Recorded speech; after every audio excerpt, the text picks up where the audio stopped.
Welcome alle sammen. Today we are speaking about Henbane. I'll do more of these herbal videos since you guys like those. My last one I spoke about mugwort and how it was the most widely used magical herb we have in the north. But today is about Henbane, which is not the most widely used, but definitely the most magical that we have in the Norse pagan tradition throughout thousands of years. There may be one or two other substances arguably that come close, but Henbane is definitely at the top. It has been used medicinally and spiritually for thousands of years. It's a hallucinogenic and can be very dangerous, so don't go out and try this. My videos are not medical advice, but it's just for historical education based on the actual sources instead of just making things up like a lot of these other Norse people out there on the internet. So let's talk about the etymology first. Henbane is a pretty recent name. They started calling this in England a few hundred years ago only, because the chicken thieves would mix these seeds in with the chicken feed, so the chickens would pass out and be delirious and not make a lot of noise when being stolen later that night. So the farmer couldn't hear them squabbling. But the word is probably much older than that. That's just kind of like a modern theory. They think that Henbane could be related to the Proto-Germanic word bil, meaning vision, hallucination, miraculous ability, things like that. Or possibly even older Indo-European belena, meaning something like crazy plant. And this language, Proto-Indo-European, goes back 5, 6, 7, 8,000 years.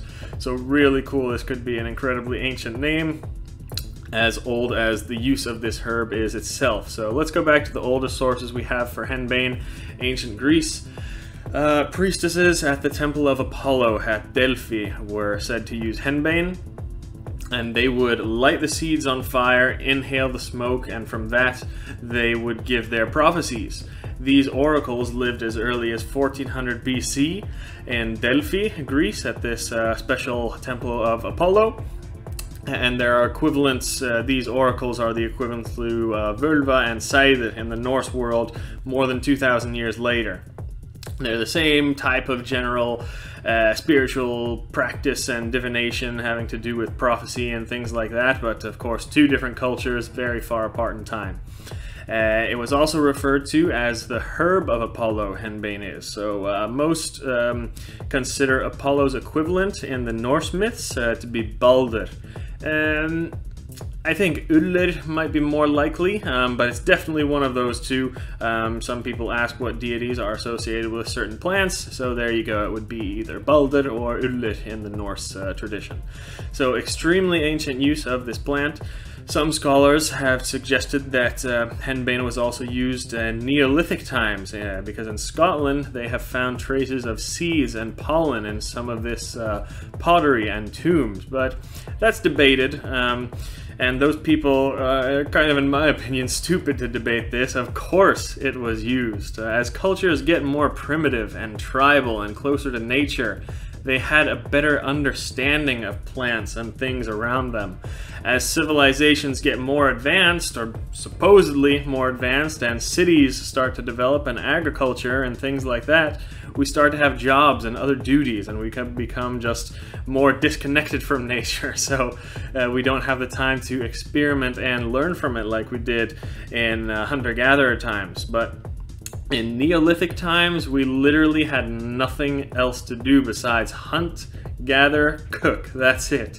So of course we're going to see every little plant we come across, and they would have had some knowledge of it, what it does. They'd pick it one day and put it in the fire and be like, oh fuck, no, this is getting me fucking stoned, man. So they would have knowledge of these things, a lot more than we do. So we can't just dismiss Neolithic people as stupid cavemen, because they arguably are smarter than we are, in my opinion, and definitely they had more knowledge and understanding of the nature that was around them. So of course I think Henbane was used as far back as well as all other plants, really. But for the scholarly source Nazis, here is some more stuff for you that we actually have sources for. Roman author Pliny the Elder said Henbane was of the nature of wine and therefore offensive to the understanding. So basically he didn't recommend using it because you kind of got a similar feeling to drunk. Another Greek physician from about the same time wrote in his famous medical book that It could be used as a sedative and pain reliever. So medically, henbane has been used for 2,000 years at least, spiritually much, much longer. Let's move a bit forward in time. Henbane was used all over Europe, especially in the north.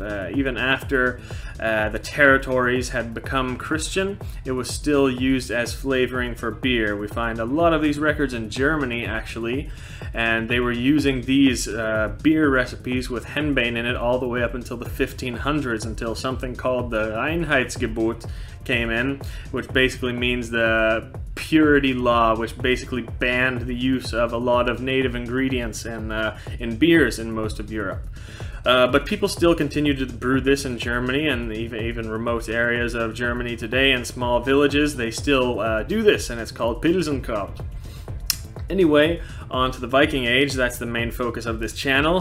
There are no written sources that henbane was used, of course, because we don't have that many written records from the Viking Age, but we do know henbane was used in the Viking world.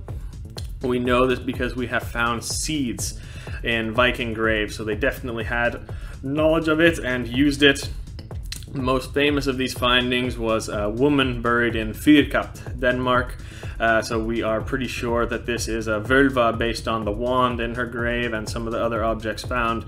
So safe to say that henbane was used by the witches in the north, specifically in seidr. See my video about witches and broomsticks and seidr. I'll put that in the link below. But scholars also think that henbane was used by berserkers. I definitely believe that too. Watch my other video on that goes into more detail on that theory. We also have records in Norway, women using henbane as an ointment, and they found that if they rubbed it on certain parts of their body with thinner skin, that it could be absorbed through the sweat glands to get the effects. Armpits, vagina, other nether regions down there. So yes, these records come from anytime from the 1200s to the 1600s, and we think this is actually the origin of these witches on broomsticks tales, because we have records of people feeling like they're floating in very low gravity when they're on henbane. I also did a video on that. We have some records of henbane being used also as poison, like to kill a person. In Shakespeare's play Hamlet, this is what they think was used to kill his father, and we find it being used to kill spouses in these court trials all the way up until the 1900s, actually. So this was also a poison to kill people. We also have records of this being used in all kinds of folk tradition and healing from all over Northern Europe. The root could be used and put on a necklace to prevent convulsions and teething problems in children. In Anglo-Saxon England, they used it to apply to the teeth, and that would help with toothaches. It was banned and brought back into England in the 1800s, and then it was also there used to prevent epilepsy and other convulsions. And this is just Europe, and there is definitely a lot more medical usage history and more modern times. And of course, in Eastern medicine, Chinese and Indian, they use it for a lot more different purposes, and it's still used today.